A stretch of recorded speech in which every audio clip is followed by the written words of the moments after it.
नमस्कार दोस्तों, आज की कहानी है राजा की चिंता। प्राचीन समय की बात है। एक राज्य में एक राजा का राज करता था। उसका राज्य खुशहाल था, धन धान्य की कोई कमी नहीं थी। राजा और प्रजा खुशी खुशी अपने जीवन यापन कर रहे थे।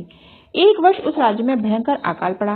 पानी की कमी से फसलें सूख गईं। ऐसी स्थिति में किसान राजा को लगान नहीं दे पाए। लगान प्राप्त न होने के कारण राजस्व में कमी आ गई और राजकोष खाली होने लगा। यह देख राजा चिंता में पड़ गया। हर समय वह सोचता रहता कि राज्य का खर्च कैसे चलेगा। अकाल का समय निकल गया, स्थिति सामान्य हो गई, किंतु राजा के मन में चिंता घर कर गई। हर समय उसके दिमाग में यही रहता कि राज्य में पुनः अकाल पड़ गया तो क्या होगा। इसके अतिरिक्त भी अन्य चिंताएं उसे घेरने लगी। पड़ोसी राज्य का भय, मंत्रियों का षड्यंत्र जैसी कई चिंताओं ने उसकी भूख, प्यास और रातों की नींद छीन ली। वह अपनी इस हालत से परेशान था, किंतु जब भी वह राजमहल के माली को देखता तो आश्चर्य में पड़ जाता। दिन भर मेहनत करने के बाद वह रूखी सूखी रोटी भी छक कर खाता और पेड़ के नीचे मजे से सोता। कई बार राजा उसे जलन होने लगती। एक दिन उसके राज दरबार में एक सिद्ध साधु पधारे। राजा ने अपनी समस्या साधु को बताई और उसे दूर करने का सुझाव मांगा। साधु राजा की समस्या अच्छी तरह समझ गए थे। वे बोले, राजन, तुम्हारी चिंता की जड़ राजपाट है। अपना राजपाट पुत्र को देकर चिंता मुक्त हो जाओ। इस पर राजा बोला, गुरुवर, मेरा पुत्र मात्र 5 वर्ष का है। वह अबोध बालक राजपाट कैसे संभालेगा? तो फिर ऐसा करो कि अपनी चिंता का भय तुम मुझे सौंप दो। साधु बोले। राजा तैयार हो गया और उसने अपना राजपाट साधु को सौंप दिया।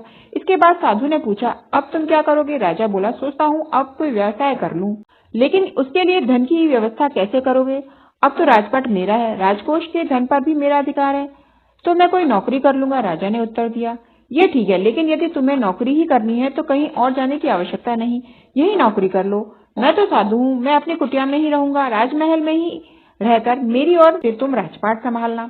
राजा ने साधु की बात मान ली और साधु की नौकरी करते हुए राजपाट संभालने लगा। साधु अपनी कुटिया में चले गए। कुछ दिन बाद साधु पुनः राजमहल आए और राजा से भेंट कर पूछा, कहो राजन, अब तुम्हें भूख लगती है या नहीं, और तुम्हारी नींद का क्या हाल है? गुरुवर, अब तो मैं खूब खाता हूँ, गहरी नींद सोता हूँ। पहले भी मैं राजपाट का कार्य करता था, अब भी करता हूँ, फिर ये परिवर्तन कैसे?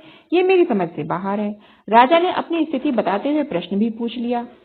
साधु मुस्कुराते हुए बोले, राजन, पहले तुमने काम को बोझ बना लिया था और उस बोझ को हर समय अपने मानस पटल पर ढोया करते थे, किंतु राजपाट मुझे सौंपने के उपरांत तुम समस्त कार्य अपना कर्तव्य समझकर करते हो।